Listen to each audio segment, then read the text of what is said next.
It was a step in the right direction from the week before. Kind of similar to the other two units, offense and defense. We did some good things, some really good things, and some things we can get a lot better at. So I was pleased with the improvement, but still some things to fix. And it's always better to do those after you win a game.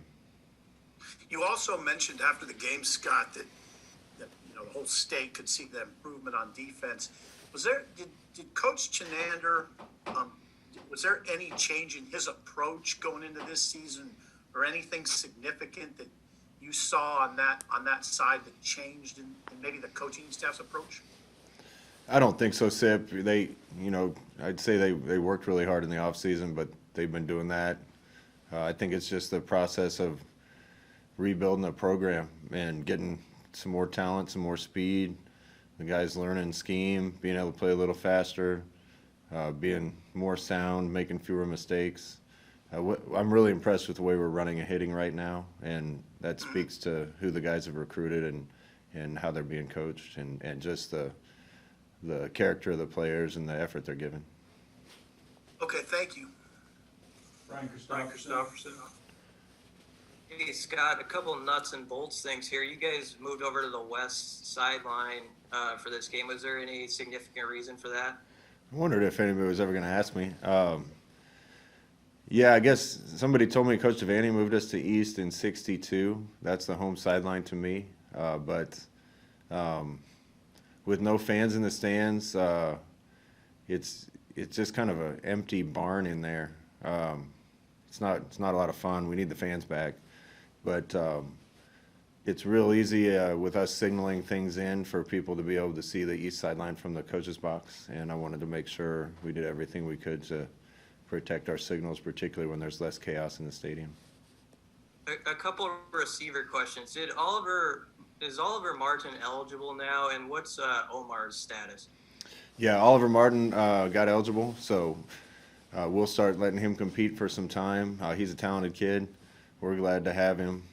He just hasn't gotten a lot of reps because he wasn't eligible.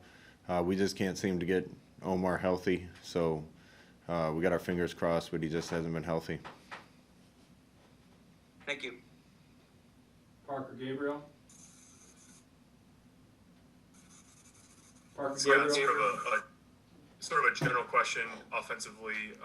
Where are you at in the big picture compared to where you want to be, and what's the next thing, I guess, that you need to take a step forward in to be more efficient throughout the course of the game? We're not going to be happy until we're scoring more efficient, doing some really good things. I just got done with a unit meeting with the offense, and we reviewed the game, and I think the guys are able to see little things that they could do and should be able to do, fixing some things to sustain a few more drives.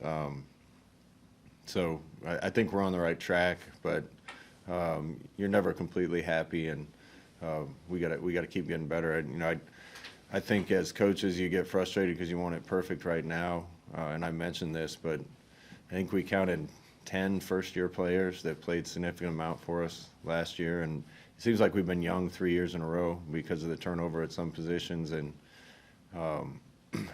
the recruiting we've done to get some new athletes in here. But it just takes those guys a while to know all the assignments and details they need to for us to be a little more efficient, and we're working at that every day. And one quick follow-up, if I could, about one of those first-year guys, Marvin Scott. What do you like about him? I mean, we haven't seen him get the ball in his hands a lot of times so far, but it seems like from an outsider's perspective, it seems like he has a pretty good handle on what his responsibility is. Yeah, he needs to keep learning and make sure he knows the whole scheme because he's earned the right to play a little bit more. He hasn't touched the ball a lot, but that's kind of how it goes. Your first year, you get a few chances, and if you take advantage of them, you get more.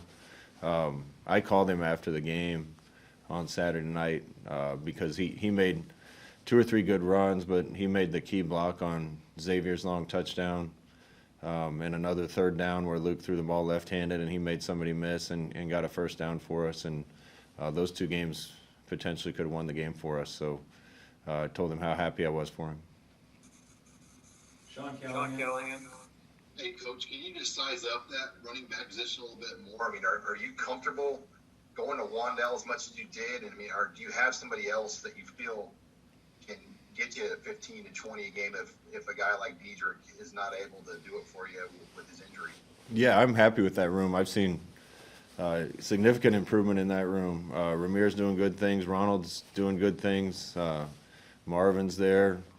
Savion's been nicked up a little bit, but coming back.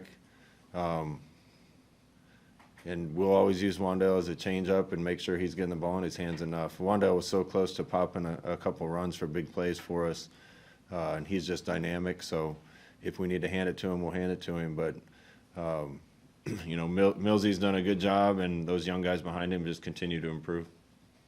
And then how big of a pleasant surprise was it to get Jack Stahl back out there? I know he only played a handful of plays, but I'm guessing you weren't expecting him back this quickly based on how that injury looked at Ohio State.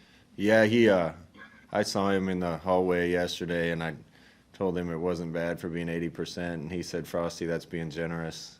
So he went out there and gutted it out, and he made made a key block on Xavier's touchdown too, and did some other good things. But hopefully he'll be closer to 100% this week. Sam McEwen. How did Luke McCaffrey take having his game examined for a whole game and kind of working through that process with you and Coach Purdue? You can't take it any better. Luke's the type of kid that lives in the office, always watching film, always trying to get better. So he takes coaching as constructive criticism, and he wants it. He wants to continue to improve, and that's the type of people that you want to coach. With those young guys, you mentioned having to be patient. Do you have to remind yourself, especially on offense, that there may be things they just don't know because they're so young and they're so new to the program? Yeah, I just had that conversation with Coach Lubick. You know, playing some of these young guys, you know, there's just a couple of blocks that we didn't block the right guy, or plays would have popped. A couple of places where we weren't quite in the right place in the past game. Missed a protection on a key third down right at the end of the game with a young running back. So, man, those things, luckily those things didn't cost us a game, but you can't fix all those things in one day. So all you can do as a coach is continue to teach and teach and teach, and try to get those guys a little bit better every week. Mitch Sherman. It's got a pretty notable difference in the way you guys started defensively on Saturday. How important was that to not just the score, but to the impact it had on the sidelines and allowing you guys to to play the way you wanted even on offense? Yeah, I don't think there's anything that brings energy to a team like success on defense and getting big hits and getting stops. That inflates offenses, it inflates special teams, makes everybody want to play harder. And like I said before, I think that's the thing I'm most impressed with the defense right now is the effort they're giving. There's some big hits out there when you're on the sideline and listening to those collisions. If we keep doing that, we'll get hit on some things, but defensively, you got a chance when you got that many guys running to the ball and delivering hits like that. And one other thing on McCaffrey, you mentioned the left-handed throw. Are you okay with that when you go over film with him and improvising the way he did? Yeah, I'm okay with it because it worked. I told him this morning, I never want to curtail their creative ability as football players, but you just have to know when to do those things and when not to, and be smart with the football. Several of our quarterbacks have ability to make plays. You just have to be disciplined when doing those things and make sure they don't turn into negative plays. Kevin Suits. Scott, I know you're all about practicing hard and coming to work every day and getting better day by day, but was there a different vibe that you noticed when you guys took the field this morning? Yeah, I think the guys are excited. The key for us is, we're playing another good team. They got their first win just like we did.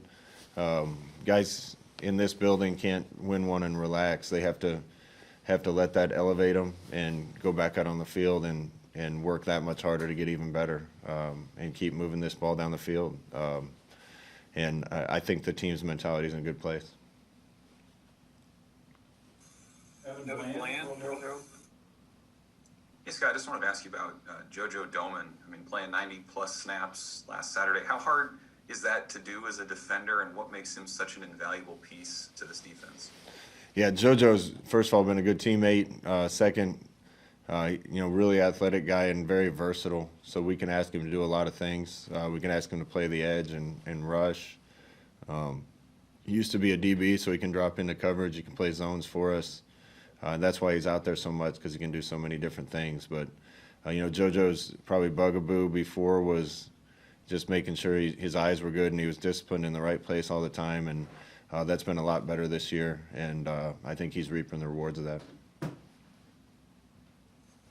Derek Peterson, Hail Varsity.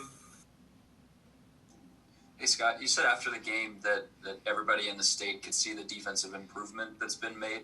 Can you just speak to the kind of teacher that Eric Chenander is, and maybe the level of respect that the players have for him and where that comes from? Chin's a really likable guy. I think the best teachers are good communicators, and Chin's is a really good communicator. The players like him, so they want to play hard for him. And Coach McBride was that way when I was here. Man, he was tough and would yell and scream, but the players would run through a wall for him, and he made it clear to them what he wanted and what he expected. We're certainly not there. There's a lot of things we need to improve, a lot of standards that need to be raised around here so we can do things even better. But I think the message is starting to get home to the guys, and their play on the field reflects that. Thank you. Steve Sipple.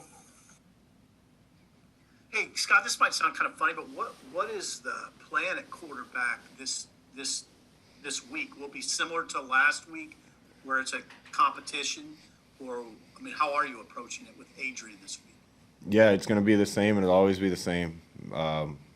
Whoever gives us the best chance to win is going to be out there, and whoever practices the best makes us confident as coaches that they give us the best chance to win. Thought Luke's performance for his first start was really solid. I expect him to go out and practice great, but Adrian had a good week of practice last week too.